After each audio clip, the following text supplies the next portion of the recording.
Good morning. What a great yesterday. What a great Sunday we had. And I'm so thankful for our church, for the way God has blessed and looked after us. And He's faithful. And well, we're in an unusual time in our country. On Friday, I had a chance to visit a little bit with a pastor and in our area. And he's just a typical guy, my age, maybe a year or two older, but he's carried burdens, buried his wife a few years ago, and still pastoring his church. And we were able to talk a little bit, and it's interesting. Of course, California with the economy and just the mess California is, lots of people have moved out. And I don't know a pastor who's not numbering families who've sold their homes and property, took their equity and ran. And everybody's got that. One pastor, Pastor Trieber, some years ago said he averages a family a week during these kind of good economic times, packing up and moving out of the Silicon Valley, and that's a lot of people. And one pastor I talked to this week, he said that over during COVID, with the California economy and the real estate value going up, he said he's had about 50 families, not 50 people, 50 families move. We've had more than that. And I don't know how many, but we've counted more than that. And then this other pastor who'd lost his wife, he too talked about people moving and things. And California's liberal and all, but we don't do what we do for money. We do what we do for God. And I mean Bible believing Christians, not pastors. But what's interesting in these, I just mentioned 3 or 4 different churches there that crossed my mind, is how God has taken care of our churches and how God has taken care of the finances. God's taken care of the ministry. People are being saved. I think you go back maybe 6 years ago, I guess it was, when Brother Joe Esposito, to me, one of the premier pastors ever in our generation, amazing family and ministry. And he had I'm not sure exactly the definition, an aneurysm, stroke, whatever. But he's been in a wheelchair since, not been in his pulpit since, and what his church went through. But in all of that, they finished a building project. You have the most beautiful auditorium, and about to finish a gym, which I'm envious of, and Pastor Fisher, dear friend of ours down in San Diego, and have gone through some very, very rough times physically, and heart and stroke type thing. I think a blending of things, and he struggles to get his words out, and he's talking some. And he sent me a text the other day, said how much he appreciated me and just some personal stuff, and said I love to talk when I get where I can talk better. And he wanted to talk with me, but when he got to where he could talk better, and you know what, the trials don't eliminate the sovereignty of God and the goodness of God and the faithfulness of God. And I don't know anybody that lives in another part of the country that doesn't still have battles. It's just a reality. In the world you'll have tribulation, Jesus said in John 16:33. And Job said, man is born into trouble as the sparks fly upward. And so it doesn't matter if you live in Louisiana or Alabama, Texas. Mrs. Goddard talked about the number of people who've moved to Texas, South Carolina, whatever. She said, I hate those states. And joking, of course. But we love them. These are our friends, people that we've loved, some for decades.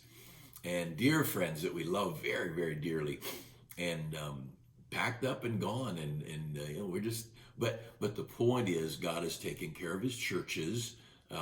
These friends of mine that I know in the ministry, the churches are still reaching people and doing well, and in most cases, new families have come and it gives us lots to do. But we have a great God; He's so faithful. But Sunday had a great Sunday, and obviously awkward things happen. With our just some remodeling, we people's we shopped around to find someone who had chairs because with the shipping and thousands of containers out at sea and not able to get in. People aren't getting their stock and they're not getting supplies.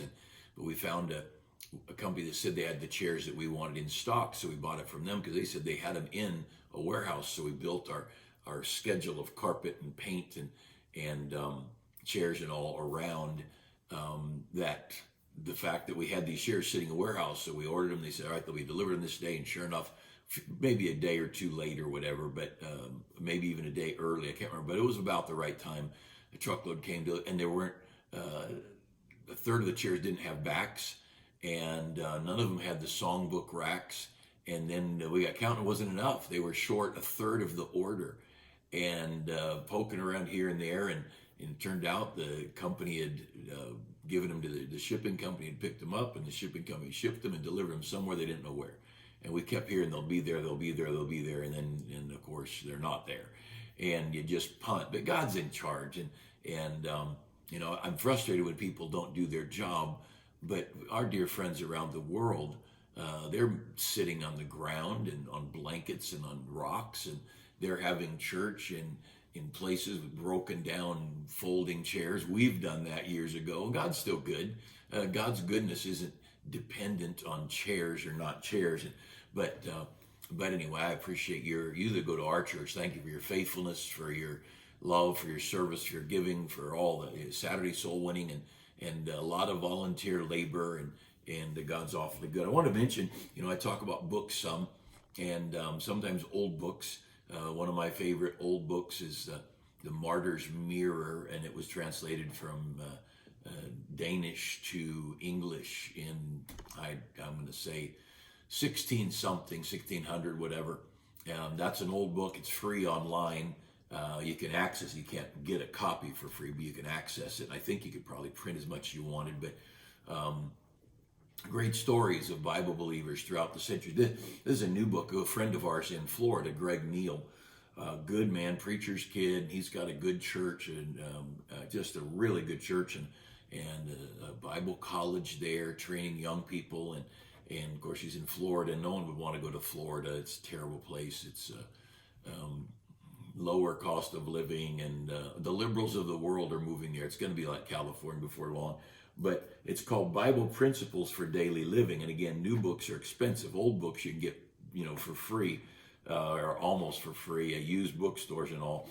But it's just a principles, and it would be a great devotional book, something you could do for family devotions, personal.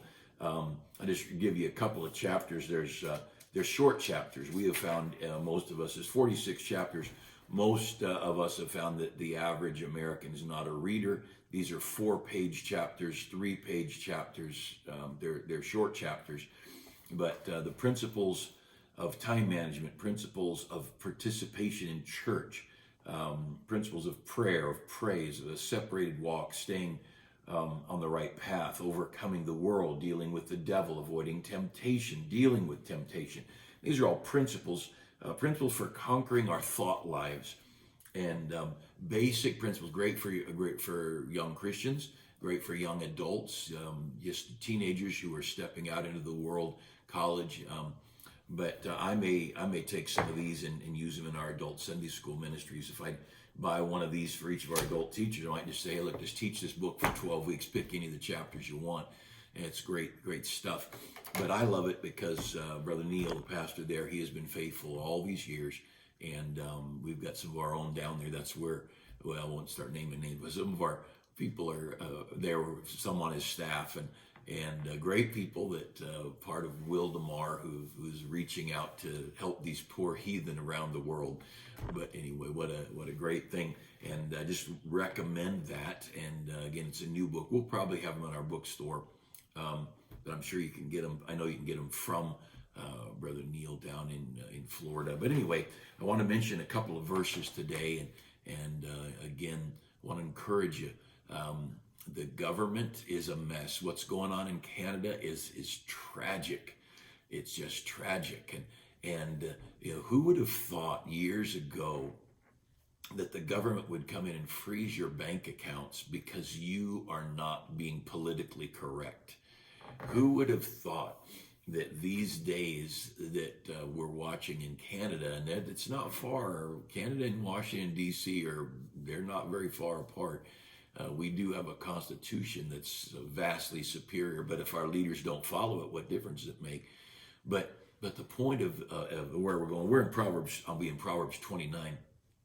And the important thing about this is you've heard me talk about it often. Don't fear. Don't fear. Now our old flesh fears. It worries, but we shouldn't, because God knows exactly what's going on. Now we've read enough prophecy. We know enough Bible. We don't know exactly what's going to happen, but we know there will be a one world government. We know there'll be a one world religion. There'll be a one world banking system. We know a one world military. And of course, when America got involved in the United Nations, a lot of fundamental people say, and conservative, not even Christians, we have no business being in United Nations and get out of the UN. And I agree with all that. But they thought that might be the tool that would, get everything going toward this one world thing. Well, you see what's going on in Australia and Canada just over COVID and COVID vaccinations. And you think this could trouble you in your heart. If you see that what's going on, you can sit here thinking, what are we going to do? And what we're going to do, we're going to trust God, because God's worthy of our trust. God's bigger than the president and the prime minister and the queen and the king and the emperors, and he's God.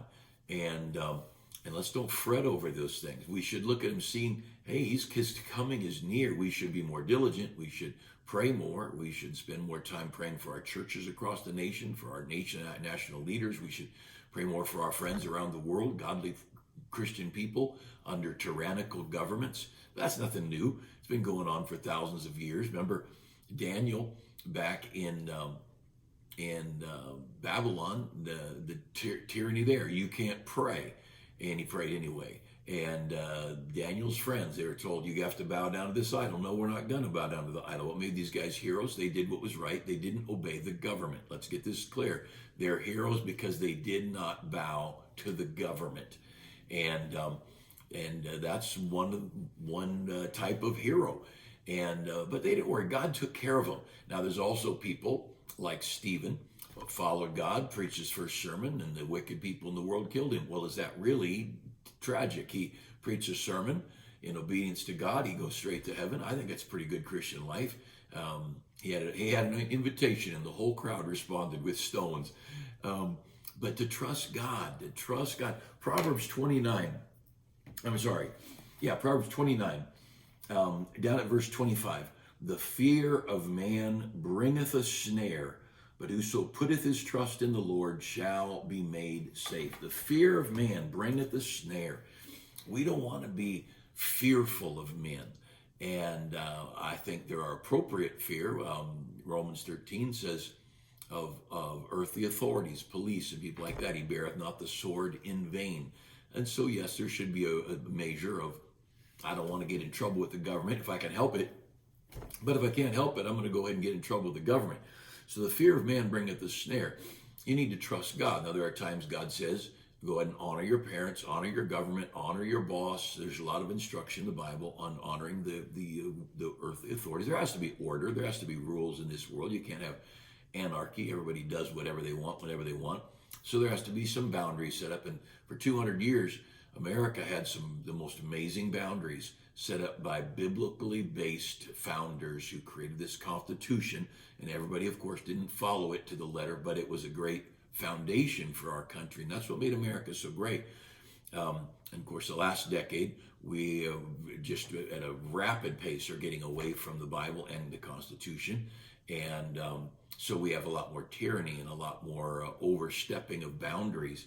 But it's not new. You remember the Ruby Ridge shooting up there. And if you don't know about it, it was a tragedy, a corrupt government decision to just literally destroy and put some people under their thumb. And the folks down in Waco, Texas, and that whole situation. Now, there's a lot of wrong, but you can go, so that's old, and there's plenty, but beyond that, you can go to the Hillary Clinton's server, you can go to vaccine mandates or whatever you want to, but the bottom line is don't fear men. Let's just do the right thing and not worry about it. Let's trust God. How many verses? Fear not, fear not, fear not. Proverbs 3, trust in the Lord with all your heart and lean not to your own understanding. we got to go soul winning. Why? Because God says go soul winning. If the government doesn't like it, we still go soul winning. I had a dear friend, Carl Laurent, in Bible college, and he's at our church on many occasions, but he was one of our teachers in Bible college. And Brother Laurent, he oversaw, he's one of the teachers, not a student, he was a staff member, and he oversaw some of the soul winning ministries. And Thursday nights he'd take out busloads of young people, and they had these little tiny township things, just small area, and not like a Los Angeles, San Diego, but a little tiny area that'd be, I don't know how big, just a few miles across, and everybody had their own little city council type things. And one of them nearby where the college I went to, Al's Anderson, was, they made a rule: no, you can't go door to door for any reason without permits or permission from the city council. Brother Laurent just loaded up the buses and went there the next week. He might not have been there for months. He would systematically go, but he went there, and he was a stinker. And he said, we've got so many people there, they couldn't arrest all of us. Their jail's not big enough. And he was hoping he'd get arrested. I think he may have gotten brought in. I'm not sure, but he was prepared, but he wasn't getting a permit, and they have no right, constitutionally, they have no right. They cannot stop us from doing these things. Don't be afraid. Just keep doing the right thing. Now, you don't have to go right into the lion's mouth if you don't want to, but that's how Brother Laurent was. And just a great, great guy. But the fear of man bringeth a snare. Let's don't fear government. Let's don't fear all the government overreach. Let's don't fear the violations of our Constitution. This stuff's been going on since Pharaoh said, kill all the newborn baby boys. Government has been evil forever. We happen to have enjoyed an unbelievable window of blessing. But God's always been good. God's always been faithful. And God's been true and just. And we need not fear. And so the fear of man bringeth the snare. Look over to John chapter 19. And I love this response. I've mentioned this, in sermons or lessons along the way. But in John chapter 19, you see, when we start allowing our fear to rule, when we start allowing the pressures of mankind to bring us anxiety and take away our sleep and all, that's really wrong. You are making those people God in your life. God is the one to fear. Now, should we fear God? Absolutely. We should fear God because he's holy and just and righteous. And I love the story, just reading this a couple days ago in Matthew 12, 13, 14, somewhere in there, about 13 or 14, I guess. Peter's walking on the water out to Jesus, and he sees the waves and the wind and the storm, and he gets scared and he starts to sink. And he cries out, Lord, save me. Jesus reached down and he said, what'd you doubt for? What? You're sinking because you're doubting. And I think, how many of God's people are sinking? Sinking under the waves of government oppression, sinking under the waves of medical reports, and sinking under the waves of economic fears, and we're crying out, and Jesus is reaching down. He's helping us through these things, but I'm sure he's thinking, why do you fear? Why do you fear? Why don't you just relax and trust me? And I think, well, Lord, my spiritual side does trust you, but my carnal side's scared to death. But we're weak, and he knows we're weak. And he saved Peter out of the mess, but Peter could have kept walking on the water. And I'm thinking Peter's the only one who got out of the boat. He's the guy that had great faith. Jesus said, no, you could have done way better. And we start to see people talk about, what kind of a sinner, you drugs, liquor, or whatever. And oh, no, those are the easy things. Fear, doubt, worry, pride, those are things. The battles of the heart, those are the big battles. But look at John 19. Jesus has been arrested, and he's brought in, and he's talking with Pilate. And in verse 9 of John 19, and went into the judgment hall, and saith to Jesus, whence art thou? But Jesus gave him no answer. Then saith Pilate to him, speakest thou not unto me? Knowest thou not that I have power to crucify thee, and have power to release thee? And this governor, he's just boasting. Don't you know who I am? I'm thinking, you're acting like you're the judge over the judge of the universe. You're acting like you're one with authority when the one you're talking to made the stars and made the sun and the moon and the planets, and he made your bloodstream and your circulatory system and your respiratory system, and who in the world do you think you are? And but that's who threatens us in this world, taking your money out of your bank. And what are you going to do if you shut off Social Security or shut off this or that if you go to a church? I think we're just going to have to live and trust God and love each other, and God's going to look. I've been young, David said, and now I'm old, yet have I not seen the righteous forsaking nor his seed begging bread. I admit, as we get older, we get a little more fearful. We can't work a lot of hours. Our strength and energy level. I've spent a lot of time in the church the last couple of weeks, a lot of hours, but I heard at the end of the day, and I'm used to working long hours, but I'm used to working long hours at a desk or out visiting people, but physical, painting the ceiling with a roller from a ladder, that's a whole different story. And on my knees by the hour, and that's a different story. My knees used to work better than they do now. But this Pilate, don't you know who I am? And I love this response of Jesus in verse 11. Jesus answered, I'm in chapter John 19, verse 11. Jesus answered, thou couldst have no power at all against me, except it were given thee from above. You don't have anything, Jesus said, that God didn't give you. That storm that's coming in, that hurricane, that typhoon hitting our friends in the Philippines or whatever, you often hear those stories. And the government oppression, the mudslides, the cancer,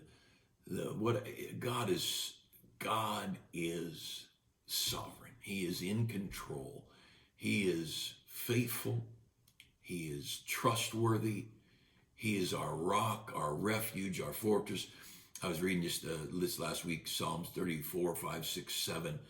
Those Psalms in the mid-30s to late 30s. Wow, they are full of who am I? What am I thinking that I would fear man and rest in the Lord and wait patiently for him and fret not thyself of the wicked and all the rest in the soul. No amount of money can give you rest. Jesus gives rest.